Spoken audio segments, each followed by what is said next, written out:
I had a great-grandmother who people in those days said, she's a devil of a woman. Not because she did any evil to anybody, it's just that if she laughed, the whole street would shake. Like that she laughed. In those days, women were not supposed to laugh loudly like that. I don't know how people manage to live without women who cannot laugh. It should be tough But she is a woman who when she laughed, everything around her shook. She lived up to 113, 113 years of age. When I met her, she was over 100. So at the age of 68, she moved out of the family structure. By then, she had buried her husband, she had buried many of her children, a few grandchildren, a few great-grandchildren also she had buried. She got married at the age of 14 and over 100 years of age, she had seen everybody through. So at the age of 68 or 70, she moved out of the family, she built a small place for herself and she grew her own food and she lived by herself. When we went there to the ancestral home in the summer vacation, she always came. And I kind of hit it off with her in a certain way because she was special. I did not know what was special about her, I was just 4 or 5 years of age. But with her you could do anything you wanted, so I liked it There were no rules with her. I would see her, somebody would bring breakfast for her, then she would go about giving this breakfast to the ants, to the sparrows, all the sparrows are dead now, to the sparrows and to the squirrels. Most of her breakfast would be gone like this, and people around her, self-appointed advisors would say, you give away all your food to these creatures and you will die like this. All these advisors died, but she lived on.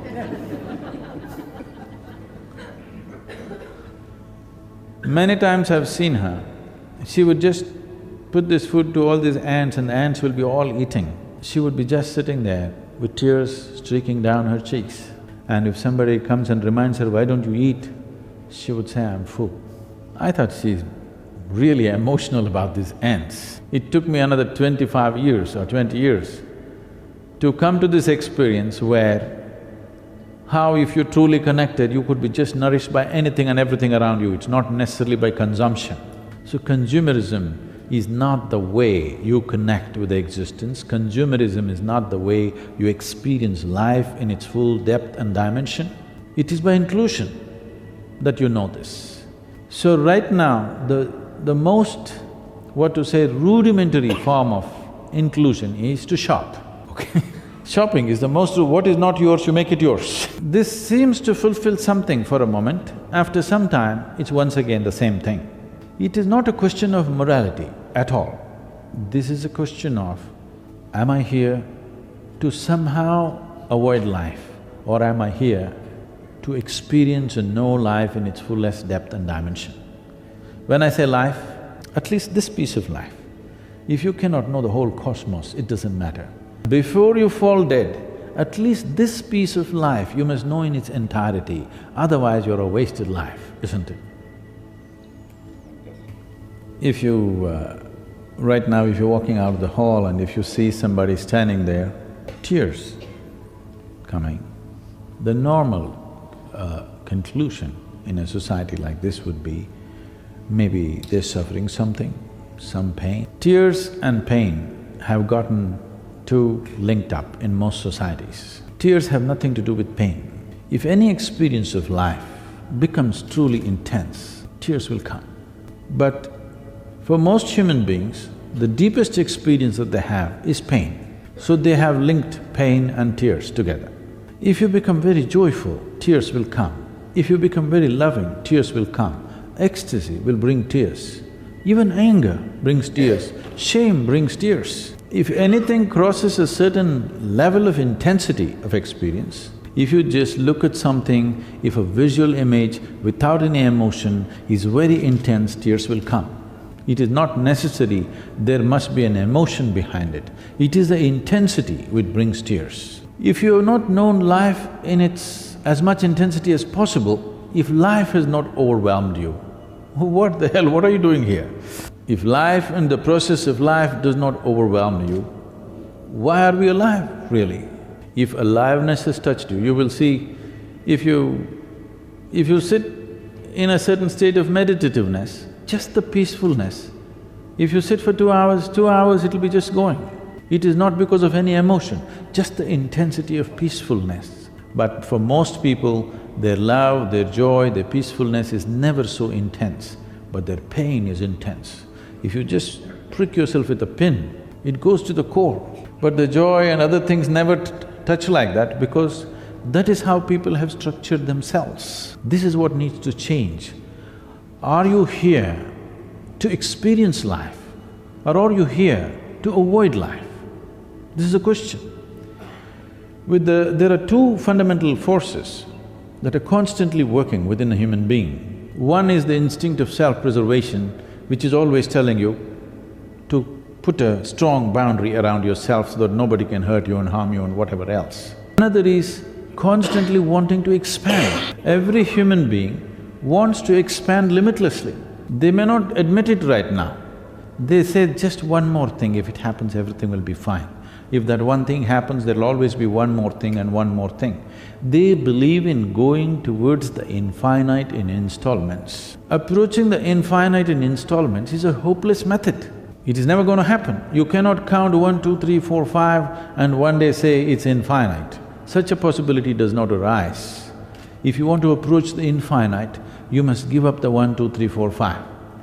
But the security of 1, 2, 3, 4, 5 keeps people like this. This is a mode where you have gotten into a mode as to how to avoid life, because some experience of life, your own or somebody else's, has brought pain. So the best thing is to insulate yourself from life itself, because life is the source of pain. You will notice this if at any time, I've seen people, I've never had a first-hand experience of these things fortunately, because this has always been my problem. My parents, my father always worried. He would say, what will happen to this boy? He has no fear in his heart. I never thought fear was a virtue. Why is fear a virtue? Fear is the most debilitating emotion that a human being can go through, but that is considered a virtue. Even if you say divine, even if you say God, you become God-fearing, isn't it? Because somebody's out there to do something to you all the time. So we have thought fear will make life safe. No, the only thing that makes your life safe is your sense, not fear. Fear will avoid life. If you become fearful, the first thing that happens to you is you become breathless, because the boundary that you have established is so effective now, even to breathe, it becomes difficult. You're in a cubicle where you cannot breathe by yourself. The first sign of paranoia is always breathlessness, because if you have to live, you have to transact. What the tree exhales, you must inhale. What you exhale, the tree must inhale. The person, maybe your mother-in-law is sitting next to you, you hate her, but what she exhales, you must inhale. Otherwise it's not going to work. These boundaries are there only in your psychological space. The life space is not like that.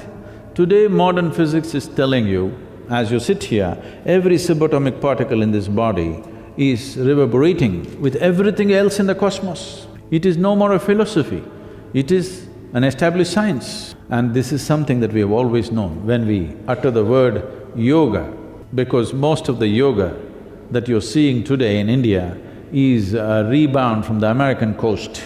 So yoga means contorting your body in some impossible physical posture.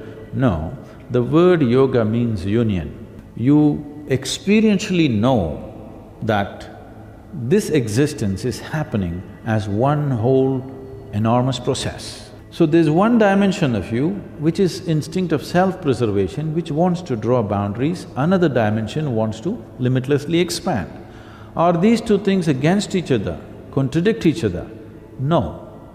One is concerned with the physicality, the other is concerned with the remaining part of who you are, whatever that is. Only the physical needs a boundary. In fact, the fundamentals of physicality is a defined boundary. You can call this a physical body only because it has a boundary. If I remove the boundaries of this body, you cannot call it physical anymore, because the fundamental and the basis of physicality is a defined boundary.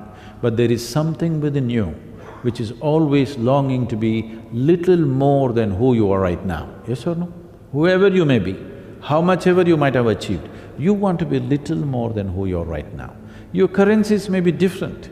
One person may be looking for fame, another person may be looking for money, another person for wealth, love, knowledge, whatever. But everybody wants to be something more. If that something more happens, something more. I'm asking, how much more would settle you for good? If you understand that the only way you can settle this is, this does not want something more, it wants it all. If you want to have all, it can't be physical in nature. So if you realize this, and if your experience of life transcends the limitations of the physical, now suddenly all is yours, because it is the boundary which made you feel that you have to conquer that. Either you can conquer that or you can dissolve into it. Conquering the cosmos is a stupid idea, isn't it? Dissolving into the cosmos is a practical idea. So this is what yoga meant. If this happens in the inner experience of the human being, that you feel limitless within yourself, then you don't have to worry about what is the advertising message, consumerism. No, everybody will do what they think is needed. Nothing more, nothing less. Every human being should do what is needed for his individual life. Nothing more, nothing less. If you do less, that means you will be inefficient. If you do more, the excess is also leading to inefficiency. You will not realize the full potential of who you are. So the intensity of experience comes within you only when you address the longing to expand. If you address the self-preservation mode, it will shut off everything. The only tears you will know is of pain, suffering, fear, agitation, frustration. But if you empower the other dimension of nature within you, one dimension of nature is trying to put a wall around yourself, another wants to go limitless. Only when you touch that, only when your life is carried by that dimension of nature within you, you will see every leaf, every flower, an ant can bring tears to you.